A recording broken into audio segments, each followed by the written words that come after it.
ICC ने कहा कि पाकिस्तान को कि भाई इंडिया नहीं आएगा। पंगे किससे ले रहे हो? भाई के घर के बराबर में रहते हैं हम लोग।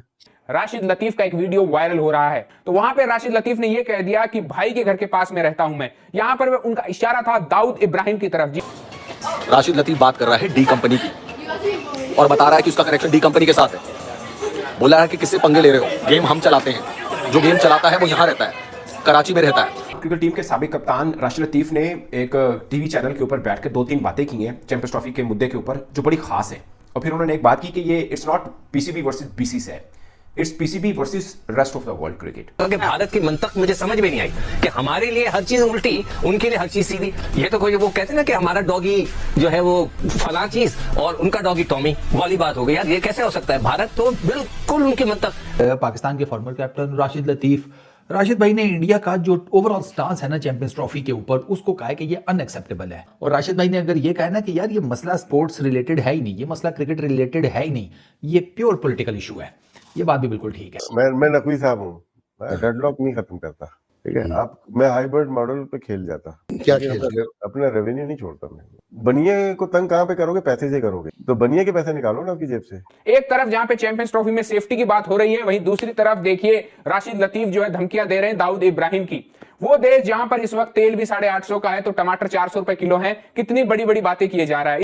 तो समझ लो राशिद लतीफ किन लोगों के साथ राशिद लतीफ का बैठना है, जो कि भारत का सबसे मोस्ट वांटेड आतंकवादी है, उसके साथ राशिद लतीफ का उठना बैठना हो रहा है। यह है पाकिस्तान के खिलाड़ियों की हालत दोस्तों, ये पाकिस्तान के खिलाड़ियों की हालत है आज की डेट। खुलेआम पाकिस्तान का एक क्रिकेटर धमकी देता हुआ नजर आता है भारत को, और किसकी उस पर धमकी देता हुआ नजर आता है? इंडिया के उस मोस्ट वांटेड आतंकवादी के बारे में धमकी देता हुआ नजर आता है जो कराची में छुपा हुआ है। वो करके भारत का तो मुझे यकीन ही नहीं आता कि यार इतना बड़ी हुकूमत होकर इतने बड़ी अपने आप को ताकतवर और पता नहीं क्या क्या समझते हैं। जुबान के पक्के नहीं है, वो हर चीज साइन करते हैं और मुकर जाते हैं। तो राशिद लतीफ ने कहा कि एक ही हल है कि ये फ्यूजन मॉडल देने के बजाय रिफ्यूजल मॉडल दे देते तो शायद पाकिस्तान की कुछ इज्जत रह जाती है, मामला थोड़ा बेहतर होता। कि उन्होंने बोला अब नहीं तो कभी नहीं है, नो एंड नेवर। नमस्कार दोस्तों, जय हिंद। दोस्तों आज राशिद लतीफ बेनकाब हो चुका है और कह सकते हैं कि एक्सपोज हो चुका है। ये जो अच्छी चेहरा दिखाता है, हमेशा मीडिया में बैठकर मीठी मीठी बातें करता है, इसके पीछे क्या बात है? आज उसने कहा है कि मैं दाऊद इब्राहिम मेरा भाई है, अब भारत में से पंगा मत ले, मैं देख लूंगा। इसको लेकर पाकिस्तान मीडिया के साथ साथ इंडियन मीडिया में गर्मागर्मी है। तो चलिए वीडियो देखते हैं, मैं मिलता हूं आपको ब्रेक एंड पर। आईसीसी ने कहा कि जी इंडिया नहीं आएगा पाकिस्तान। उसके बाद आईसीसी ने और बीसीसीआई ने इनको कन्विंस करने की कोशिश की कि हाइब्रिड मॉडल मान जाओ। थोड़ा सा लियोर इन किया कि यार ये जो तुम्हारा होस्टिंग राइट्स मनी है ये ज्यादा कर देंगे चैंपियंस ट्रॉफी का। ट्राई ठीक किया इन्होंने, ये मान भी जाएंगे। उसके बाद पाकिस्तान जो है ना वो अटक गया। उसने कहा भाईजान मेरी गवर्नमेंट भी कहती है और सारे लोग कहते हैं कि if India is not coming to Pakistan and playing cricket then Pakistan will not go to India and play cricket. किया है कि हाइब्रिड नहीं है तो आप चाहे उसको फ्यूजन कह लो, चाहे आप उसको कोई पार्टनरशिप प्रपोजल कह लो, है तो वो हाइब्रिड ही ना। जिस वक्त अगर आप इंडिया जो है वो अपने 5 मैच उधर खेलेगा, टोटल 5 मैच जो है दुबई में होंगे और 10 पाकिस्तान में होंगे। फिर हुआ जनाब आईसीसी को पड़ी मुसीबत। वो इस तरह पड़ी कि पीसीबी ने कहा कि हमारा जो एनुअल शेयर है ना उसकी परसेंटेज को बढ़ाओ। ये जो आप लोग हरकतें करते हैं, जो आप निकाल नकूल के हाशिए उशिए लगा के, मुझे समझ आ गई है। तो उन्होंने कहा कि भाईजान इसको बढ़ाओ। बाकी बोर्ड ने कहा क्यों मामे, क्यों बढ़ाओ भाई, हमें क्या प्रॉब्लम है, we want to go and play in Pakistan. हम अपना शेयर क्यों कटौती कराएं? कराना फिर इंडिया कटौती कराए, जो इंडिया इज द प्रॉब्लम ना। तो फिर इंडिया अपने शेयर से कटौती करा के पाकिस्तान का ज्यादा कर दे। उसके बाद सीन ये होता है कि थ्रेटन किया पीसीबी को कि अगर तुम हाइब्रिड मॉडल नहीं मानोगे तो हम फिर पूरा टूर्नामेंट तुमसे ले जाएंगे। उन्होंने कहा जो मर्जी कर लो, we are not going to India and playing. तो अब इंडिया को एक प्रॉब्लम ये आ रहा है, हालांकि वो को होस्ट करेगा 26 का T20 वर्ल्ड कप 2026 का विद श्रीलंका, लेकिन ये बहुत सारे वो नहीं मान रहा, इंडिया नहीं मान रहा। There is a deadlock now कि पाकिस्तान इंडिया आके खेले। तो चला जाए ना, क्यों मना कर रहे हैं हम लोग? तो फिर यार इतना ड्रामा क्या करना था, फिर से लूट मारना था।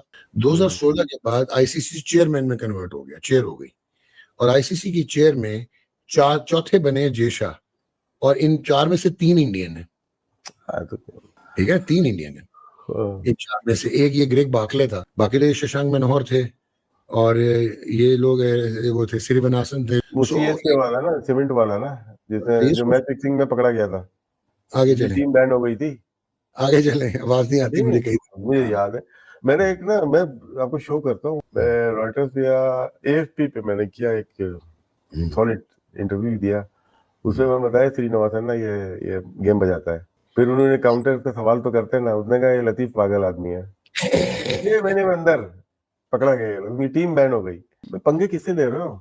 भाई के घर के बराबर में रहते हैं हम लोग। इन लोगों को ये चीज नहीं समझ आ रही कि it is not purely what sees कि क्रिकेट की इकोनॉमी में जब हम कहते हैं कि पाकिस्तान एक वाइटल कॉग है, तो ये नंबरों पे चले जाते खत्म हैं। हो गई, आपकी स्टोरी खत्म हो गई सारी। ये अब क्या है? अब बस ये है ना कि डेडलॉक, इंडिया नहीं मान रहा कि पाकिस्तान इंडिया क्यों नहीं है ना, मैं अगर होता, मैं डेडलॉक नहीं खत्म करने देता, अपनी मनमानी करता मैं, क्योंकि इससे अच्छा मौका पीसीबी को नहीं मिलेगा। क्या मतलब, क्या मौका है यार, बताएं। चले जाएगा टूर्नामेंट, फिर क्या करोगे? हाँ, जाने दो, क्रिकेट ठीक है, थोड़ी है यार, क्रिकेट ही नहीं नहीं है। खेल तो रहे होगे ना इंडिया के साथ। मैं नकवी साहब हूँ, मैं डेडलॉक नहीं खत्म करता, ठीक है। आप, मैं हाइब्रिड मॉडल पे खेल जाता, क्या लेकिन खेल? अपना रेवेन्यू नहीं छोड़ता मैं। बनिए को तंग कहाँ पे करोगे? पैसे से करोगे, तो बनिए के पैसे निकालो ना आपकी जेब से। हम we should seriously consider international court of arbitration and legal suits and we should इसका मौका नहीं मिलेगा, उसके बाद आपको ना ऐसे टिश्यू की तरह यूज करके ऐसा फेंकेंगे जैसे पास में फेंकते हुए आए। मैं ये नहीं बात कर रहा, इंडिया की बात नहीं कर रहा, वर्ल्ड क्रिकेट की बात कर रहा हूँ मैं। आप समझ रहे हैं इनके कनेक्शन कहां तक है, और ये खुद अपने मुंह से बता रहे हैं कि इनके कनेक्शन कहां तक जुड़े हैं। और ये तब सामने आ रहा है जब इनकी डिबेट चैंपियंस ट्रॉफी को लेकर चल रही है।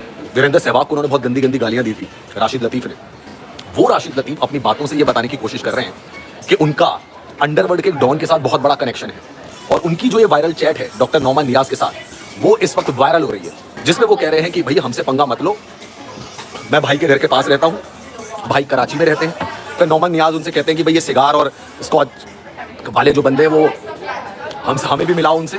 तो कहते हैं यही कराची में ही तो रहते हैं ये। आप समझ लो किसकी बात कर रहे हैं, किसकी बात कर रहा है राशिद लतीफ। अब आप सोचो, जावेद मियांदाद जिसका समधी खुद डी कंपनी का मालिक है, जिसका समधी, और राशिद लतीफ कह रहा है कि मेरे घर के बगल में रहता है, और पाकिस्तान कहता है कि हमारे यहाँ कोई अपराधी नहीं है। पाकिस्तान के खिलाड़ियों का आप देख रहे हैं, पूर्व खिलाड़ियों का हिसाब किताब।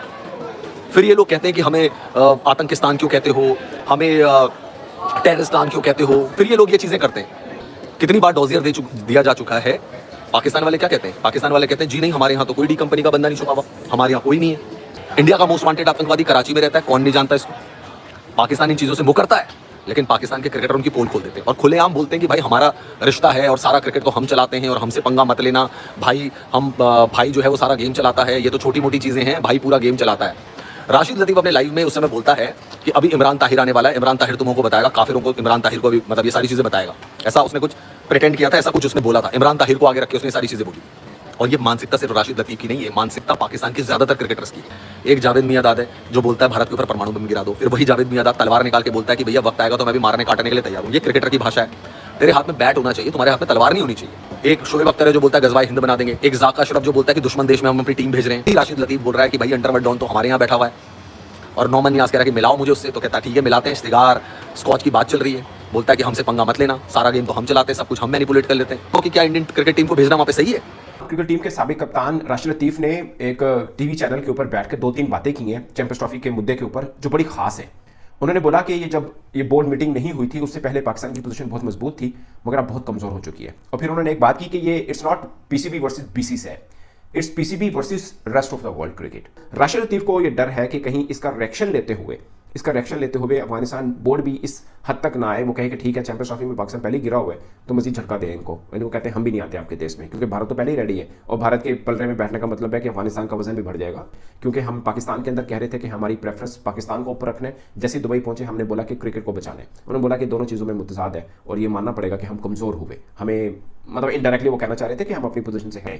फिर उन्होंने बोला कि हमारे जो डिप्लोमेट्स मुख्तलिफ देश में हैं वो सही तरह अपना काम नहीं करते, कि हमें अपने दूसरे बोर्ड्स के साथ ताल्लुकात भी बेहतर करने हैं। मिसाल के तौर पर पाकिस्तान की जो मांग है, बहुत कम लोगों को मालूम है कि शायद हम अपना रेवेन्यू भी बढ़ाना चाह रहे हैं, जो हमें बिलो 6 मिलता है, 5.38 मिलियन डॉलर एक्चुअली में जितना भी है, तो वो पाकिस्तान को मिलता है। भारत को 280 मिलियन डॉलर मिलता है। तो राशिद लतीफ ने बोला कि पाकिस्तान ने जो मांग की कि हमें बढ़ाया जाए, उस पर बाकी बोर्ड ने भी इख्तिलाफ किया पाकिस्तान से। जाहिर है उनका हिस्सा कट होगा तो वो क्यों चाहेंगे हमारा हिस्सा कट हो। अगर ये पाकिस्तान को बढ़ावा मिलना है रेवेन्यू में से तो जाहिर है कट होगा, तो फिर बीसीसीआई से कट होगा जो 280 मिलियन डॉलर ले रहा है, तो उसमें से कट होकर पाकिस्तान क्रिकेट बोर्ड को मिल सकता है। तो राशिद लतीफ ने कहा कि एक ही हल है कि ये फ्यूजन मॉडल देने के बजाय रिफ्यूजल मॉडल दे देते तो शायद पाकिस्तान की कुछ इज्जत रह जाती या मामला थोड़ा बेहतर होता। कि उन्होंने बोला अब नहीं तो कभी नहीं है ना, नो एंड नेवर, नो और नेवर, मतलब अभी नहीं तो फिर कभी नहीं, कि हम अब चैंपियंस ट्रॉफी में अपनी चीज़ों को नहीं मनवा सकते हैं, तो फिर कब मौका आएगा कि हम अपनी चीज़ों को मनवा सकें। तो दोस्तों जैसे कि आपने वीडियो में देखा कि कैसे कलवा राशिद लतीफ भारत को धमकी देते हुए क्या कि मेरा भाई है, पंगा मत लो, ये लो। अरे भाई तुम्हारी औकात ही क्या है? वैसे तो जावेद मियांदाद भी फोकट का हमेशा भारत के साथ पंगा लेता रहता है, क्या हो जाता है हमारा? और तेरे से तू कौन सा क्रिकेट में कुछ उखाड़ लिया, तू हमको ये बोलेगा कि मेरे से पंगा मत लो, मैं ये उखाड़ लिया हूं। अरे खुद को इतना बड़ा मत समझ कि भाई तुझसे कुत्ते भी देखकर तुझे नहीं भोंकते होंगे, कुत्ते को तो तू रात में दिखाई भी नहीं देता होगा बिना लाइट के। इतने क्या ही बोलूं, मतलब ये रेसिस्ट कमेंट हो जाएगा। लेकिन ये जो हमारे देश के प्रति इनकी नफरत है, इनको कुछ भी कहो तो भी फर्क नहीं पड़ता, इनकी जितने भी गाली दो इनको फर्क नहीं पड़ता, क्योंकि ये हमेशा अपने दोगला चेहरा दिखाते रहते हैं। ये जैसा शोएब अख्तर, जावेद मियांदाद, हमेशा इनकी दोगली चेहरा नजर आती है, भारत के खिलाफ ऐसे बातें करते रहते हैं। इनके अंदर से इतनी नफरत है लेकिन दिखाते कुछ और है, और मीठी मीठी बातें कर देते हैं बाद मीडिया में। और हमारे कुछ लोग हैं जो इनके भक्त हैं, बहक जाते हैं कि भाई शोएब भाई आपने ये क्या बोल दिया, राशिद लतीफ भाई आपने क्या बोल दिया, भाई भाई बोलकर पुकारते हैं। अब आज अपने भाई का अच्छा चेहरा देख लो। तो दोस्तों इस वीडियो में इतना ही। अगर वीडियो अच्छा लगे तो जरूर लाइक कर दीजिए, चैनल को सब्सक्राइब करके ऑल बटन जरूर दबा दीजिए ताकि मेरा लेटेस्ट वीडियो नोटिफिकेशन आप मिस ना कर सके। मैं जल्दी मिलूंगा नए वीडियो के साथ, तब तक के लिए जय हिंद, वंदे मातरम।